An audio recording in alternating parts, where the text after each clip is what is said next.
ओम श्री विष्णुवे नमः। आप सभी का हमारे चैनल में बहुत बहुत स्वागत और अभिनंदन है। आज आप सुनेंगे कार्तिक मास महात्म का अध्याय 27।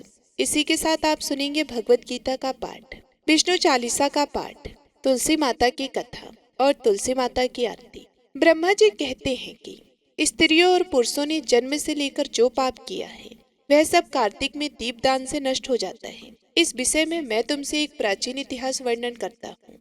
पूर्व काल में द्रविड़ देश में एक बुद्ध नामक ब्राह्मण रहता था। उसकी स्त्री बड़ी दुष्टा और दुराचारी परायण थी।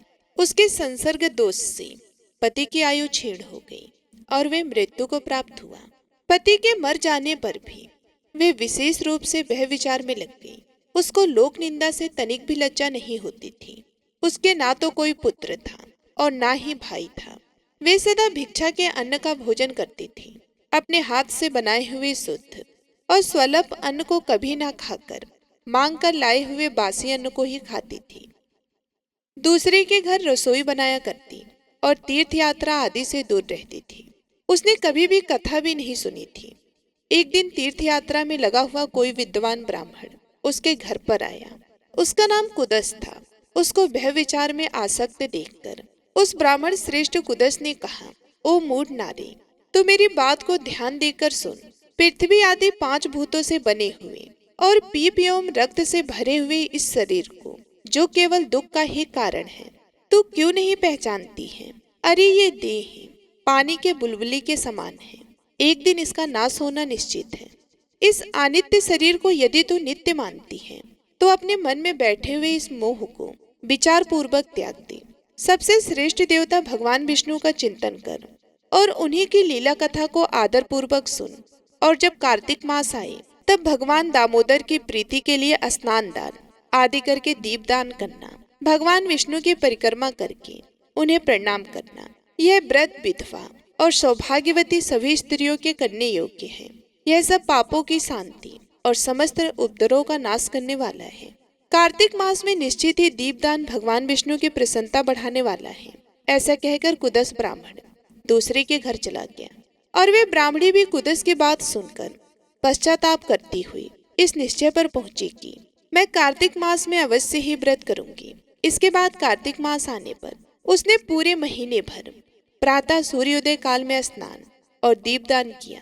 फिर कुछ काल के बाद आयु समाप्त होने पर उसकी मृत्यु हो गई। वह स्वर्गलोक में गई और समय अनुसार उसकी मुक्ति भी हो गई। कार्तिक मास के व्रत में तत्पर होकर दीपदान आदि करने वाला पुरुष जो इस दीपदान का इतिहास सुनता है या कहता है वह मोक्ष को प्राप्त होता है। भगवान विष्णु का शुभ आशीर्वाद उसे प्राप्त होता है। जय श्री कृष्ण। अब आप सुनिए भगवत गीता का यह अध्याय। श्री भगवान ने कहा कि हे अर्जुन, समस्त ज्ञानों में भी सर्वश्रेष्ठ इस परम ज्ञान को मैं तेरे लिए फिर से कहता हूँ, जिसे जानकर सभी संत मुनियों ने इस संसार से मुक्त होकर परम सिद्धि को प्राप्त किया है। इस ज्ञान में स्थिर होकर वह मनुष्य मेरे जैसा स्वभाव को ही प्राप्त होता है। वह जीव ना तो सृष्टि के प्रारंभ में फिर से उत्पन्न ही होता है और ना ही प्रलय के समय कभी व्याकुल होता है। हे भारतवंशी, मेरी यह 8 तत्वों वाली जड़ प्रकृति, जल, अग्नि, वायु, पृथ्वी, आकाश, मन, बुद्धि और अहंकार, इन समस्त वस्तुओं को उत्पन्न करने वाली योनि माता है और मैं ही ब्रह्म यानी कि आत्मा रूप में चेतन रूपी बीज को स्थापित करता हूँ। इस जड़ चेतन के संयोग से ही सभी चराचर प्राणियों का जन्म संभव होता है। हे कुंती पुत्र, समस्त योनियों में जो भी शरीर धारण करने वाले प्राणी उत्पन्न होते हैं उन सभी को धारण करने वाली ही जड़ प्रकृति की माता है और मैं ही ब्रह्म आत्म रूपी बीज को स्थापित करने वाला पिता हूँ। हे महाभाव अर्जुन, सात्विक गुण, रासिक गुण और तामसिक गुण, ये तीनों गुण भौतिक प्राकृतिक से ही उत्पन्न होते हैं। प्राकृतिक से उत्पन्न तीनों गुणों के कारण ही अविनाशी जीवात्मा शरीर में बंध जाती है। हे निष्पाप अर्जुन, सतोगुण अन्य गुणों की अपेक्षा अधिक शुद्ध होने के कारण पाप कर्मों से जीव को मुक्त करके आत्मा को प्रकाशित करने वाला होता है, जिससे जीव सुख और ज्ञान के अहंकार में बंध जाता है। हे कुंती पुत्र, रजोगुण को कामनाओं और लोभ के कारण उत्पन्न हुआ समझ, जिसके कारण शरीरधारी जीव सकाम कर्मों अर्थात फल की आसक्ति में बंध जाता है। हे भारतवंशी, तमोगुण को शरीर के प्रति मोह के कारण अज्ञान से उत्पन्न हुआ समझ, जिसके कारण जीव प्रमाद यानी कि पागलपन में व्यर्थ के कार्य करने की प्रवृत्ति, आलस्य आज के कार्य को कल पर टालने की प्रवृत्ति और निद्रा अचेत अवस्था में ना करने योग्य कार्य करने की प्रवृत्ति द्वारा बच जाता है। हे अर्जुन, सतोगुण मनुष्य को सुख में बांधता है, रजोगुण मनुष्य को साकाम कर्म में बांधता है और तमोगुण मनुष्य के ज्ञान को ढककर प्रमाद में बांधता है। हे भारतवंशी अर्जुन, रजोगुण और तमोगुण के घटने पर सतोगुण बढ़ता है, सतोगुण और रजोगुण के घटने पर तमोगुण बढ़ता है।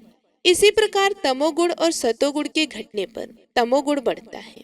जिस समय इसके शरीर सभी 9 द्वारों, 2 आंख, 2 कान, 2 नथुने, मुख, गुदा और उपस्थ में ज्ञान का प्रकाश उत्पन्न होता है, उस समय सदोगुण विशेष वृद्धि को प्राप्त होता है। हे भारतवंशियों में श्रेष्ठ, जब रजोगुण विशेष वृद्धि को प्राप्त होता है, तब लोभ के उत्पन्न होने के कारण फल की इच्छा से कार्यों को करने की प्रवृत्ति और मन की चंचलता के कारण विषय भोगों को भोगने की अनियंत्रित इच्छा बढ़ने लगती है। हे कुरुवंशी अर्जुन, जब तमोगुण विशेष बुद्धि को प्राप्त होता है, तब अज्ञान रूपी अंधकार कर्तव्य कर्मों को न करने की प्रवृत्ति, पागलपन की अवस्था और मोह के कारण न करने योग्य कार्य की प्रवृत्ति बढ़ने लगती है। जब कोई मनुष्य सतोगुण की वृद्धि होने पर मृत्यु को प्राप्त होता है, तब वह उत्तम कर्म करने वालों के निर्मल स्वर्ग लोकों को प्राप्त होता है। जब कोई मनुष्य रजोगुण की वृद्धि होने पर मृत्यु को प्राप्त होता है, तब वे सकाम कर्म करने वाले मनुष्यों में जन्म लेता है। और उसी प्रकार तमोगुण की वृद्धि होने पर मृत्यु को प्राप्त मनुष्य पशु पक्षियों आदि निम्न योनियों में जन्म लेता है। सतोगुण में किए गए कर्म का फल सुख और ज्ञान युक्त निर्मल फल कहा गया है। रजोगुण में किए गए कर्म का फल दुख कहा गया है और तमोगुण में किए गए कर्म का फल अज्ञान कहा गया है।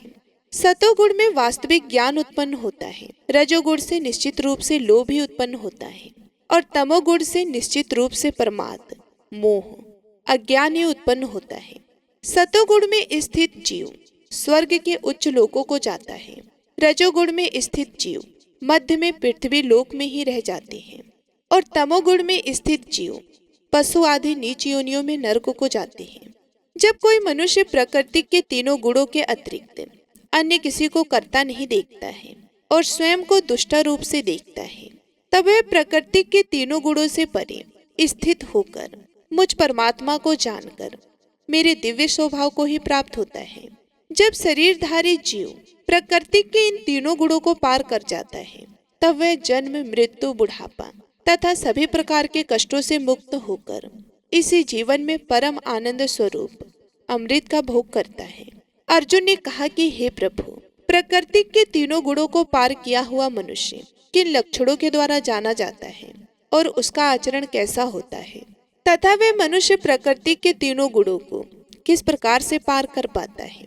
श्री भगवान ने कहा, जो मनुष्य ईश्वरीय ज्ञान रूपी प्रकाश, सदोगुण तथा कर्म करने में आसक्ति, रजोगुण तथा मोह रूपी अज्ञान, तमोगुण के बढ़ने पर कभी भी उनसे घृणा नहीं करता है तथा समान भाव में स्थित होकर ना तो उनमें प्रवृत्ति ही होता है और ना ही उनमें निर्वृत्त होने की इच्छा ही करता है, जो उदासीन भाव में स्थित रहकर किसी भी गुण के आने जाने से विचलित नहीं होता है और गुणों को ही कार्य करते हुए जानकर एक ही भाव में स्थिर रहता है, जो सुख और दुख में समान भाव में स्थित रहता है, जो अपने आत्म भाव में स्थित रहता है, जो मिट्टी, पत्थर और स्वर्ण को एक समान समझता है, जिसके लिए ना तो कोई प्रिय होता है और ना ही कोई अप्रिय होता है, तथा जो निंदा और स्तुति में अपना धीरज नहीं खोता है, जो मान और अपमान को एक समान समझता है, जो मित्र और शत्रु के पक्ष में समान भाव में रहता है, तथा जिसमें सभी कर्मों के करते हुए भी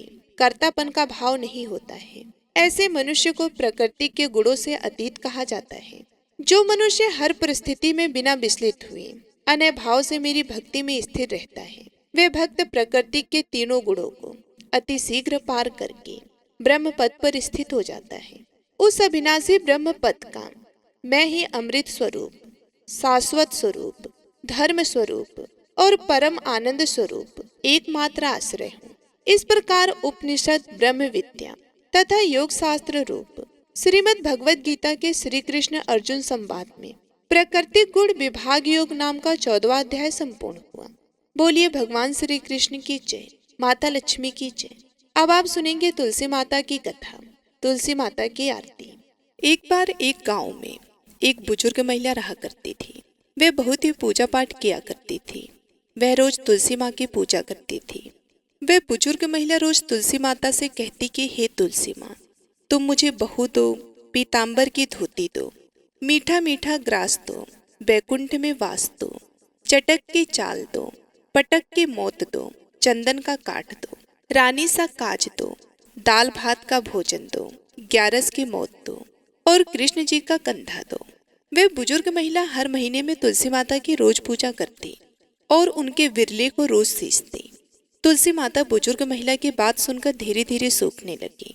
तभी भगवान श्री कृष्ण जी ने देखा कि तुलसी माता सूख रही हैं और तभी एक दिन भगवान श्री कृष्ण तुलसी माता जी के पास प्रकट हुए और भगवान श्री कृष्ण जी ने तुलसी माता से पूछा कि तुम क्यों सूख रही हो? सभी महिलाएं तुम्हारी पूजा करती हैं और तुमको रोज सींचती हैं, लेकिन फिर भी तुम सूखती जा रही हो, इसका कारण क्या है? जिसके बाद तुलसी माता ने भगवान श्री कृष्ण जी से कहा कि हे प्रभु, एक बुजुर्ग महिला मेरे पास रोज आती है और रोज एक ही बात बोलती है। कहती है कि हे तुलसी माता सबकी दाता, मैं तेरा बिरला सींचती हूँ, तुम मुझे बहू दे, पीताम्बर की धोती दे, मीठा मीठा ग्रास दे, बैकुंठ में वास दे, चटक की चाल दे, पटक की मौत दे, चंदन का काट दे, रानी सा रास दे, दाल भात का भोजन दे, 11 की मौत दे और कृष्ण जी का कंधा दे। मैं उस बुजुर्ग महिला की सारी मनोकामनाएं पूरी कर सकती हूँ, लेकिन उसकी एक मनोकामना पूरी नहीं कर सकती। मैं कृष्ण जी का कंधा कहाँ से दूंगी? भगवान श्री कृष्ण जी तुलसी माता की बात सुनकर जोर जोर से हंसने लगे और फिर भगवान श्री कृष्ण जी ने तुलसी माता जी से कहा कि तुम चिंता मत करो, जब एक बुजुर्ग महिला की मृत्यु होगी तब मौके पर मैं उसको कंधा दे दूंगा। अब सुबह जब वह पूजा करने आए तब कह देना कि सब कुछ तुम्हें मिल जाएगा। कुछ दिनों बाद वह वृद्ध महिला ठोकर खाकर रास्ते में गिरकर मर गई। पूरे गांव के सभी लोग आए और उस महिला को सभी लोग धर्मात्मा मानते थे। उसको तुलसी जी की डोकरी कहते थे।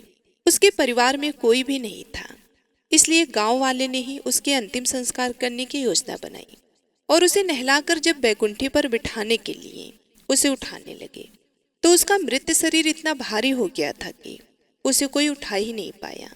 यह सब देखकर वहां के सभी लोग तरह तरह की बातें करने लगे और कहने लगे कि यह इतना पूजा पाठ करती थी, हर समय माला फेरती थी, इसलिए यह इतनी भारी हो गई है। वे पूरे गांव में चर्चा होने लगी कि डोकरी माई कोई भक्ति नहीं करती थी, यह छल कपट करती थी। हम जिसे धर्मात्मा समझते थे वह पापी है जो कि किसी से भी नहीं उठ पा रही है। यह इसके कर्मों की सजा है। इधर भगवान ने सोचा कि मेरे भक्तों की निंदा हो रही है, इसलिए भगवान ने बूढ़े ब्राह्मण का भेष धारण करके वहां पर आए और वहां पर एक व्यक्ति से पूछने लगे कि यहाँ पर इतनी भीड़ क्यों लगी है, जिससे लोग कहने लगे कि यह डोकरी माई मर गई है और पाप इतना था कि जिससे ये उठ नहीं पा रही हैं। सब उठा उठा कर थक गए। तब ब्राह्मण ने कहा कि मुझे एक बात डोकरी के कानों में कहने दो, फिर वे देखो कैसे उठती हैं। तो सभी लोगों ने कहा कि आप भी प्रयास करके देख लीजिए। तब भगवान ने उस वृद्ध महिला के कानों में कहा कि हे डोकरी माई, देखो मैं आ गया हूँ। और जो डोकरी पूजा करते समय शब्द कहती थी वह शब्द उसके कानों में कहने लगे, तू बिड़ला सींच, तेरा मैं करूँ निस्तारा, मेरा डोकरी माई बहू ले, बेटी ले पोता ले, लड्डू ले पीताम्बर की धोती ले, गहना ले घी का घड़ा ले, मीठा मीठा खीर और पूड़ी ले, दाल भात का भोजन ले, धन दौलत ले, बेटा पोता को ले, काम ले, तुलसी को पताका ले, मुंह में गंगा जल ले, 11 के दिन ले, चंदन को दाग ले, श्री कृष्ण जी का कंधा ले। इतना सुनते ही डोकरी हल्की हो गई। भगवान ने बोला आओ और उसको उठाओ। भगवान ने हाथ लगाया और डोकरी उठ गई। सबको बड़ा ही आश्चर्य हुआ। उसे खूब धूमधाम से ले जाया गया। भगवान उसे अपने कंधे पर ले गए। पूरे गांव में इसकी चर्चा होने लगी, जिससे उसको मुक्ति मिल गई और वह बैकुंठ में चली गई। सभी लोग देखते रहे। सभी लोगों ने देखा कि शमशान घाट तक तो ब्राह्मण साथ ही आया था, लेकिन अब वह दिखाई नहीं दे रहा। इससे लोगों को समझ में आ गया कि वो कोई और नहीं, स्वयं भगवान बूढ़े ब्राह्मण के रूप में आए थे। बोलिए श्री राधा कृष्ण भगवान की जय। बोलिए श्री तुलसी शालिग्राम जी की जय। आइए अब सुनते हैं तुलसी चालीसा। जय जय तुलसी भगवती सत्यवती सुखदानी, नमो नमो हरि प्रियसी श्री वृंदा गुण खानी। श्री हरि शीस विरजनी देहु अमर वरम, जनहित हे वृंदावनी अब ना करहु बिलम। धन्य धन्य श्री तुलसी माता, महिमा अगम सदा श्रुति गाता। हरि के प्राणहु से तुम प्यारी, हरहि हेतु कीनो तप भारी। जब प्रसन्न है दर्शन दीनो, तब करि जोरि विनय उस कीनो। हे भगवंत कंत मम हो, दीन जानि जन छाड़ो मोह। सुनी लक्ष्मी तुलसी की बानी, दीनु श्राप कद पर आनी। उस अयोग्य वर मांगन हारी, हो बिटप तुम जड़ तनुधारी। सुन तुलसी हो स्रवते ही ठामा, करहु वास तुहु नीचन धामा। दियो वचन हरि तब तत्काला, सुनहु सुमुख जनि हो बिहाला। समय पाई व्यहुरो पति तोरा, पूजहु आस वचन सत मोरा।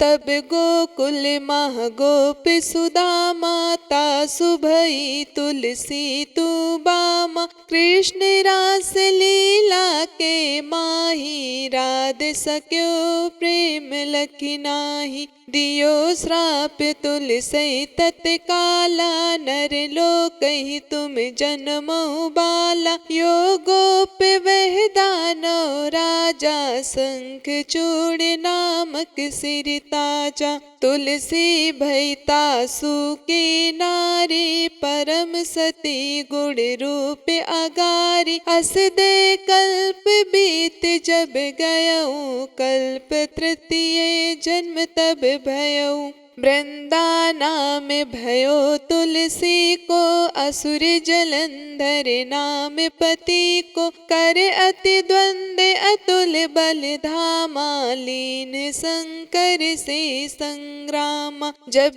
निज सैन्य सहित शिव हारे, मरहि न तब हर हर ही पुकारे। पतिव्रता वृंदा थी नारी, को न सके पतहि संघारी। तब जलंधर ही भेष बनाई, वृंदा ढींग हरि पहुँचो जाई। शिव हित लय कर कपट प्रसंगा, कियो सतीत्व धर्म तो ही भंगा। भयो जलंधर कर संघारा, सुनि उर शोक भयो उपारा। ते छड़ दियो कपट हरि टारी, लखी वृंदा दुख गिरा उचारी। जलंधर जस हत्यो अभिभीता, सोई रावण तस हरि ही सीता। अस प्रस्तर सम हृदय तुम्हारा, धर्म खंडी मम पत ही संघारा। यही कारण लहि श्राप हमारा, होवे तनु पसाण तुम्हारा। सुनि हरि तुरत ही वचन उचारे, दियो श्राप बिना विचारे। लख्यो ना निज कर तूति पति को, छलन चाहो जब पार्वती को। जड़ मत तू अस हो जड़ रूपा, जग में तुलसी बिटप अनु रूपा, धग्वे रूप हम साली ग्रामा, नदी गंड के बीच ललामा, जो तुलसी दल हम ही चढ़ई है, सब सुख भोग परम पद पई है। बिन तुलसी हरि चलत शरीरा, अतिशय उठत शीस उर पीरा, जो तुलसी दल हरि सिर धारत, सो सहस्त्र घट अमृत डारत। तुलसी हरि मन रंजन हारी, रोग दोष दुख भंजन हारी, प्रेम सहित हरि भजन निरंतर, तुलसी राधा में नहीं अंतर। व्यंजन हो छपनौ परकारा, बिन तुलसी दल न हरहि प्यारा, सकल तीर्थ तुलसी तरु छाही, लहत मुक्ति जन संशय नाही। कवि सुंदर इक हरि गुण गावत, तुलसी निकट सहस गुण पावत, बसत निकट दुर्वासा धामा, जो प्रयास ते पूर्व ललामा। पाठ करहि जो नित्य नर नारी, होहि सुख भासै त्रिपुरारी, तुलसी चालीसा पढ़ही, तुलसी तरु ग्रह धारी, दीप दान करि पुत्र फल, पावै बंधु नारी। सकल दुख दरिद्र हरि, आरहै परम प्रसन्न, असि है धन जन लड़ही ग्रह, बसही पूर्णा अत्र, लाही अभिमत फल जगत, महलाई पूर्ण सब काम। जहि दल अर्पहि तुलसी तह, सहस बसहि हरि राम। तुलसी महिमा नाम लख, तुलसी सुत सुख राम, मानस चालीसा रच्यो, जग मह तुलसीदास। बोलिए तुलसी माता की जय, श्री हरि विष्णु की जय। अब आइए सुनते हैं कार्तिक स्नान की पहली कहानी, इल्ली और घुड़ की, जिसे कार्तिक के महीने में जरूर सुनना चाहिए। बोलो लक्ष्मीपति नारायण की जय हो। बहुत समय पहले की बात है, एक इल्ली और घुड़ रहा करते थे। दोनों में अच्छी दोस्ती थी, जहाँ भी जाते साथ साथ जाते। तो एक बार कार्तिक का महीना आया, तो राजा की बेटी कार्तिक स्नान के लिए जा रही थी। तो इल्ली कहने लगी कि आओ घुड़, हम भी कार्तिक स्नान करते हैं। राजा की बेटी जाती है तो हम भी चले जाएंगे, क्या पता हमें भी पुण्य फलों की प्राप्ति हो। तो इल्ली की बात सुनकर घुड़ कहने लगा कि तू ही कार्तिक स्नान कर, मैं तो कार्तिक स्नान के बारे में कुछ नहीं जानता कि कार्तिक स्नान क्या होता है, इसके करने से मैं तो नहीं करूँगा। घुड़ के मना करने पर इल्ली एक बार तो उदास हो गई, सोचने लगी कि कार्तिक स्नान तो जरूर करना है। तभी उसके मन में एक विचार आया कि राजा की बेटी जाती है तो उसके पल्ले से लगकर चली जाऊंगी और उसी के साथ वापस आ जाऊंगी, मुझे अकेली जाना नहीं पड़ेगा। तो यह सोचकर वह तो बहुत ही खुश हुई। और दूसरे ही दिन राजा की लड़की जब स्नान करने के लिए जाती तो उसकी चुन्नी के पल्ले से लगकर वह इल्ली भी चली जाती। जब राजा की बेटी गंगा जी पहुंच जाती तो इल्ली उतरकर धीरे से गंगा स्नान करती और वापस आकर चुन्नी के पल्ले से लग जाती। इसी तरह इल्ली ने राजा की बेटी के साथ पूरे महीने कार्तिक स्नान किया। घुड़ से वे रोज आना कहती थी, पर घुड़ ने तो एक भी दिन जाकर कार्तिक स्नान नहीं किया। समय बीत गया, आयु पूरी होने पर दोनों मृत्यु को प्राप्त हो गए। इल्ली अपने दूसरे जन्म में कार्तिक स्नान के पुण्य प्रताप से राजा के घर में जन्म लिया और घुड़ राजा के घर का गधा बन गया। अब राजा की बेटी खूब लाड प्यार के साथ पलने बढ़ने लगी। समय के साथ वे बड़ी हुई तो राजा ने अपनी बेटी का विवाह खूब सारा दान दहेज देकर अपनी बेटी को विदा किया। तो बेटी ससुराल जाने लगी तो उसने अपने पालकी रुकवाकर और राजा से कहने लगी कि पिताजी मुझे तो ये गधा चाहिए। तो अपनी बेटी के मुंह से इस तरह की बात सुनकर राजा को बड़ी ही हैरानी हुई। राजा कहने लगी कि बेटी तुम चाहे तो धन और दौलत ले जा, पर इस गधे को मत लेकर जा। लोग क्या कहेंगे कि राजा के घर से आई है और दहेज में गधा लेकर आई है। पर राजा की बेटी तो अपनी जिद पर अड़ी रही, कहने लगी कि पिताजी मुझे और कोई दान दहेज नहीं चाहिए, मुझे तो बस ये गधा दे दो, सब कुछ मिल जाएगा। राजा को आखिर अपनी बेटी के आगे झुकना पड़ा और उस गधे को रथ से बंधवा दिया।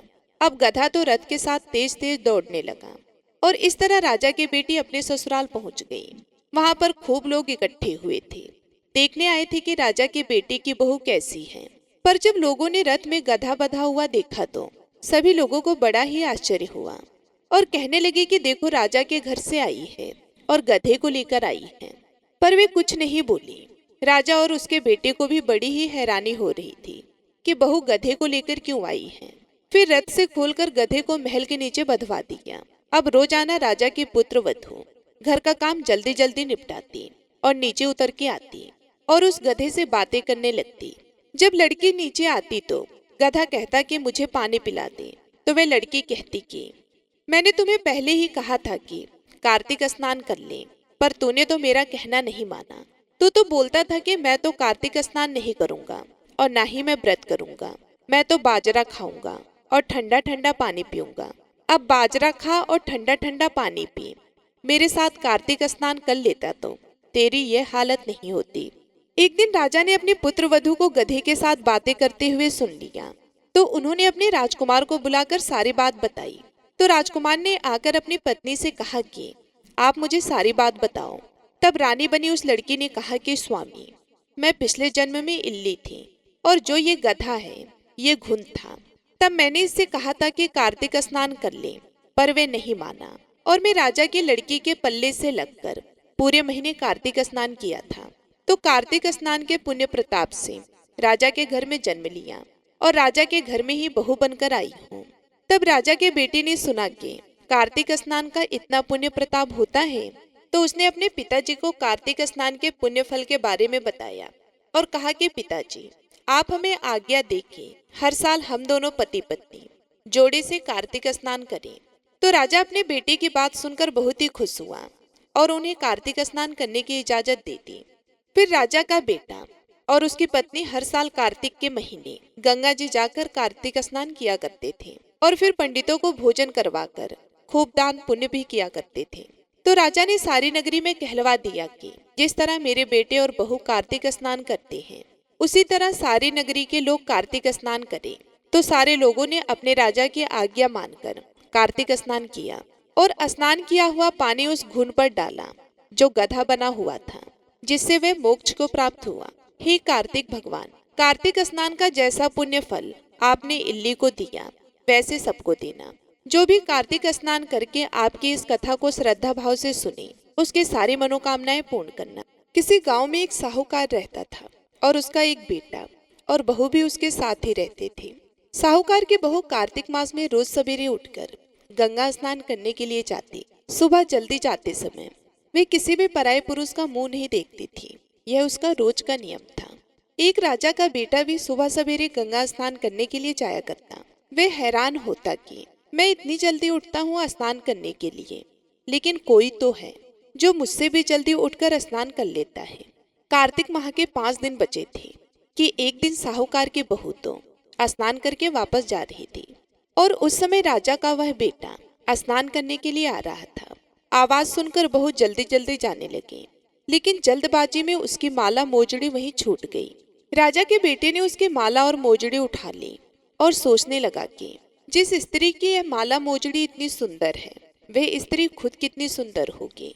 तब उसने पूरे गांव में घोषणा करवा दी कि यह जिसकी माला और मोजड़ी है, वह 5 रात मेरे पास आएगी। साहूकार के बेटे की बहू ने कहलवा दिया कि मैं 5 रात आऊंगी, लेकिन किसी को साग भरने बैठा देना। राजा के बेटे ने एक तोते को पिंजरे में बंद कर गंगा किनारे पेड़ पर टांग दिया। बहू सुबह के समय आई, पहली पैड़ी पर पैर रखा और बोली कि हे कार्तिक के ठाकुर, राई दामोदर, 5 पांडु, 6ठे नारायण भिखम राजा, उस पापी को नींद आ जाए। राजा के बेटे को नींद आ गई।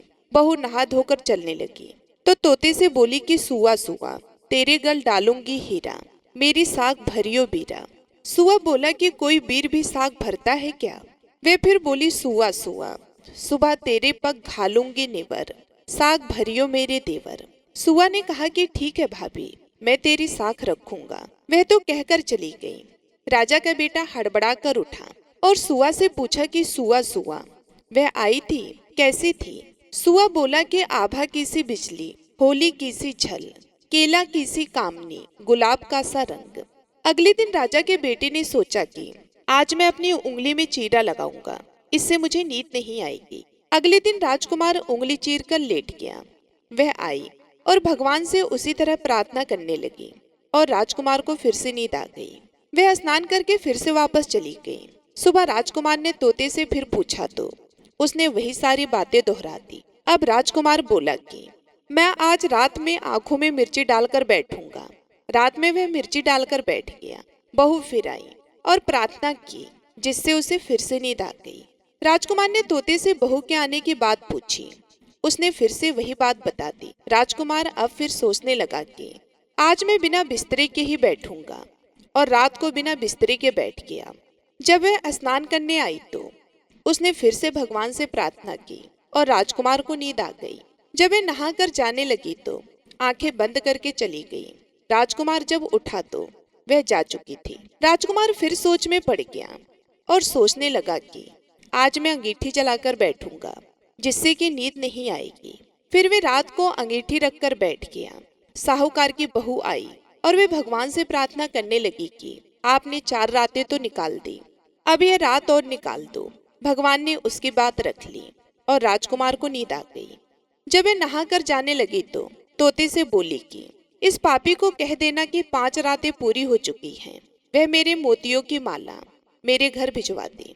सुबह राजकुमार की आंखें खुली तो उसने तोते से पूछा कि क्या वह आई थी। तो तोते ने कहा कि हाँ, वह आई थी और उसने अपनी माला मंगवाई है। यह सुन राजकुमार सोचने लगा कि वह तो सच्ची थी, तभी तो भगवान ने भी उसका सत्य रखा। कुछ समय के बाद राजकुमार को कोढ़ हो गया। राजा ने ब्राह्मण को बुलाकर पूछा कि मेरे बेटे का शरीर क्यों जल रहा है। ब्राह्मण ने विस्तार से सारी बात राजा को बताई कि इसने क्या किया था। ब्राह्मण ने कहा कि इसने पतिव्रता स्त्री पर बुरी नजर डाली, इसलिए यह इस रोग से पीड़ित हुआ है। राजा ने इसके ठीक होने का उपाय पूछा तो ब्राह्मण ने कहा कि ये उस साहूकार की बहू को धर्म की बहन बनाए और रोज उसके नहाए हुए जल से यह स्नान करे, तब यह ठीक हो सकता है। राजा साहूकार की बहू की माला लेकर साहूकार के घर गया और बोला कि यह माला आपके पुत्र वधू की है, इसे ले और आपकी बहू के नहाए हुए जल से मेरे बेटे को नहला दे। साहूकार बोला कि वह तो किसी पराये पुरुष का मुंह तक नहीं देखती, आप उसे इस नाली पर बिठा दीजिए। जब वह ऊपर नहाएगी तब नीचे इस नाली के पानी से आपका पुत्र नहा लेगा। राजकुमार ने ऐसा ही किया और कुछ समय बाद उसका शरीर चंदन सा हो गया। हे पंच भिखु देवता, जैसे आपने साहूकार की पुत्र वधू का सत्य रखा, वैसे ही सभी का रखना। पूनो नहाई पड़वा नहाई, 5 रतन पंच तीरथ, पंच भीखम नहाई। 1 टका मेरी गांठ में सुनियो रघुराई, आधे का लाई आंवला आधे की राई। राई दामोदर सांवला, जिसने सृष्टि रचाई। राजा के घर उतरी पुतरी बन आई, राजा लाया ब्याह के रानी बनाई। 4 चक्कर 4 मक्कर 4 दिए की लौ, मैं तुझसे पूछूं श्री कृष्ण जी कब निस्तारा होए। जब आएगा कार्तिक का महीना तब निस्तारा होए। प्रेम से बोलिए कार्तिक के राई दामोदर की जय। अब आप सुनेंगे तुलसी माता की कथा। सावड़ी मुनि की पुत्री तुलसी अपूर्व सुंदरी थी।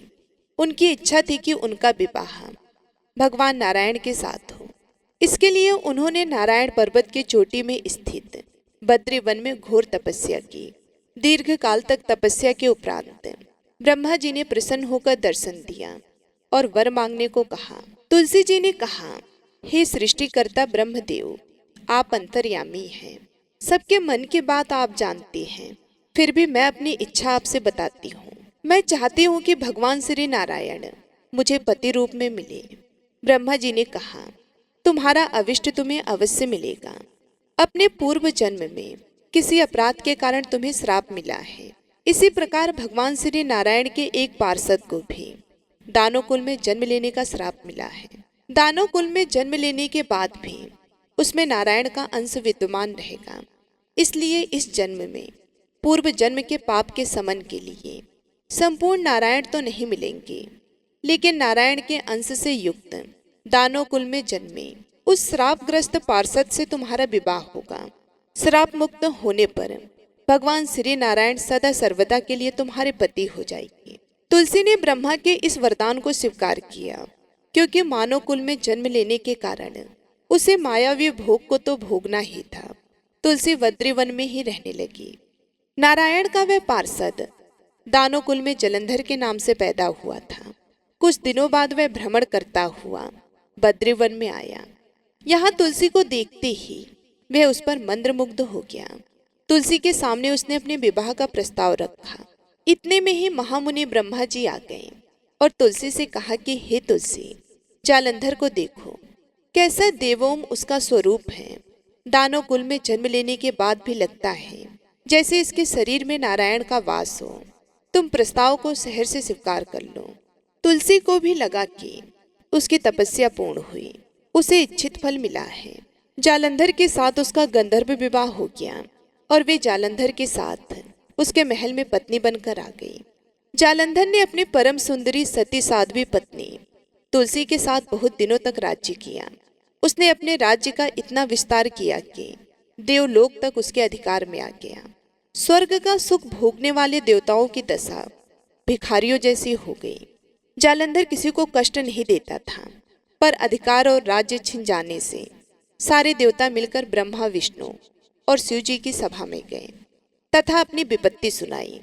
ब्रह्मा जी ने कहा कि तुलसी परम साध्वी है, उसका विवाह जालंधर से मैंने ही करवाया था। जालंधर को तब तक नहीं हराया या मारा जा सकता जब तक तुलसी को छला न जाए। विष्णु जी ने कहा, जालंधर पूर्व जन्म में मेरा पार्षद था। श्राप के कारण उसे दैत्य कुल में जन्म लेना पड़ा। इस जन्म में भी मेरा अंश उसमें व्यापत है। साथ ही तुलसी के पतिव्रत धर्म से वह अजय है। फिर देवताओं की सहमति से भगवान शिव ने जालंधर के पास संदेशा भेजा कि या तो वह देवताओं को राज्य लौटा दे या फिर उनसे युद्ध करे। जालंधर शंकर जी के पास पहुंचा। उसने कहा, देवाधिदेव, आपके लिए देवताओं का पक्ष लेना उचित नहीं है। राज्य बढ़ाना हर राजा का कर्तव्य है। मैं किसी को दुखी नहीं कर रहा हूँ। देवताओं से कहिए कि वे मेरी प्रजा बनकर रहें। मैंने आपका कोई भी अपमान नहीं किया है। हमारा आपका युद्ध शोभा नहीं देता है। अगर आप हार गए तो बड़ी लज्जा की बात होगी। मैं हार गया तो आपकी कीर्ति बहुत अधिक नहीं बढ़ेगी। भगवान शंकर फिर हंसने लगे। वे तो सब रहस्य समझते थे। तुलसी और जालंधर के पूर्व जन्म के श्राप की अवधि लगभग पूर्ण हो चुकी थी। फिर शंकर जी बोले, इसमें कीर्ति और लज्जा की बात नहीं है। तुम देवों को राज्य लौटाकर उन्हें उनके पद पर प्रतिष्ठित होने दो। युद्ध से बचने का यही एक उपाय है। जालंधर ने कहा, मैंने युद्ध के बल से देवलोक जीता है। कोई उसे युद्ध के द्वारा ही वापस ले सकता है। यह मेरा अंतिम उत्तर है।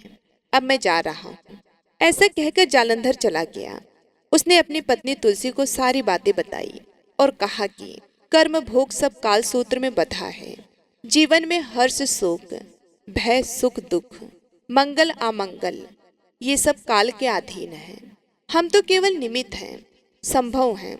भगवान शिव देवों का पक्ष लेकर मुझसे युद्ध करें।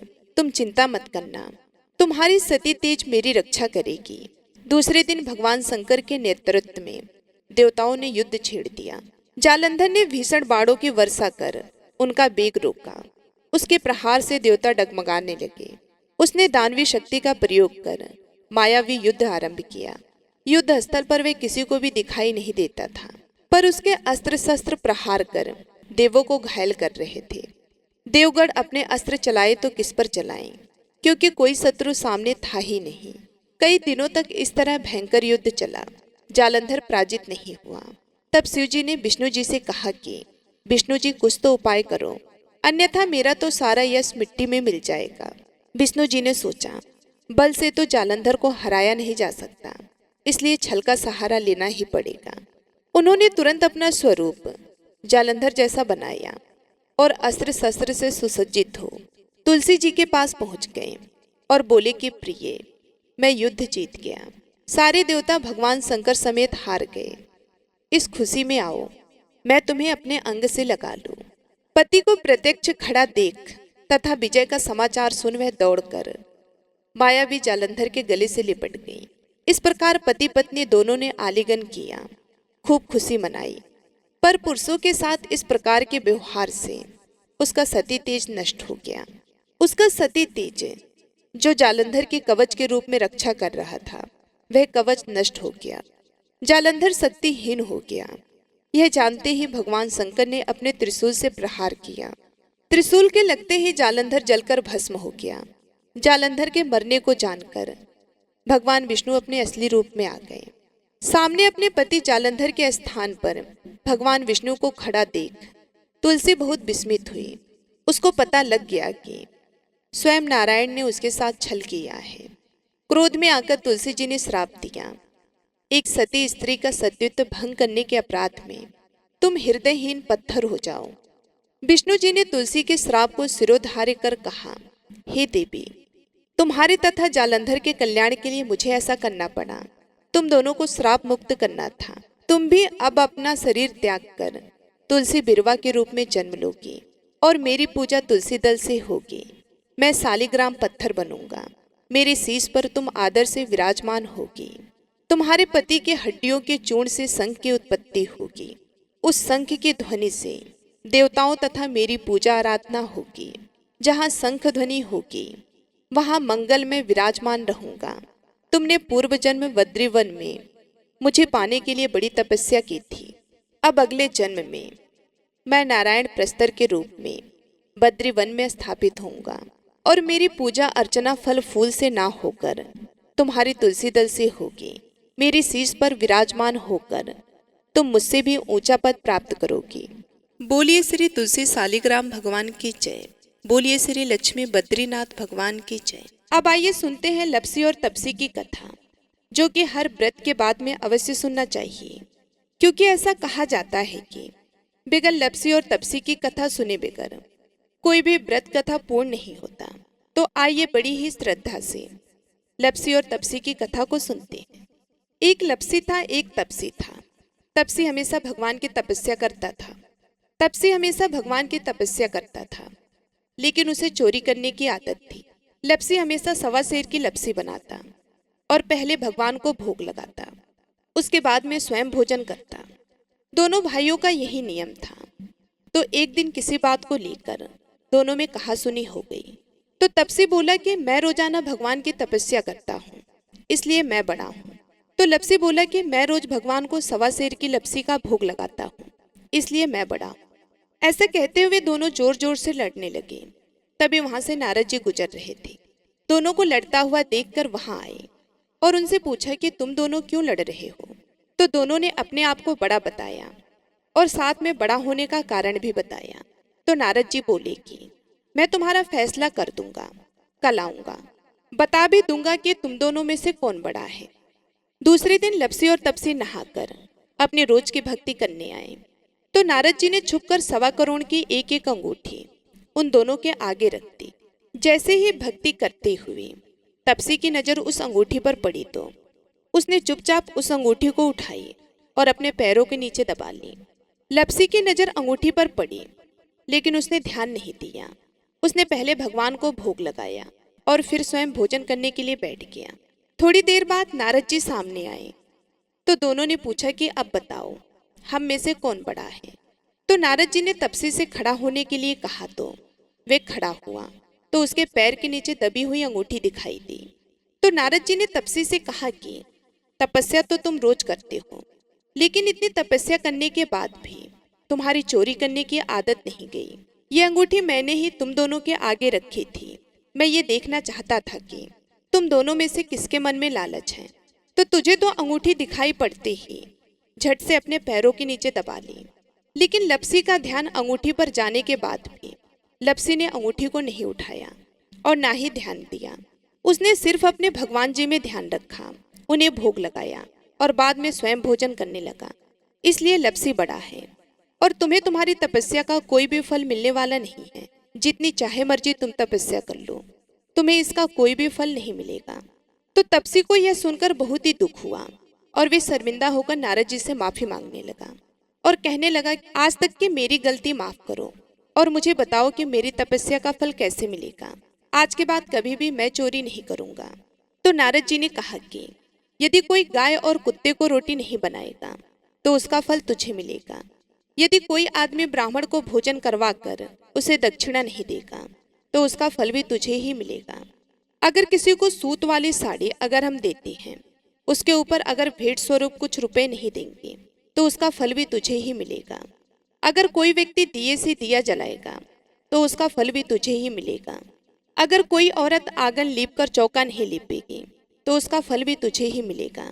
यदि कोई व्रत कथा में सारी कहानी सुन ले लेकिन तुम्हारी कहानी ना सुने तो उसका फल भी तुझे ही मिलेगा। उस दिन से हर व्रत कथा और कहानी के साथ लपसी और तपसी की कहानी कही और सुनी जाती है।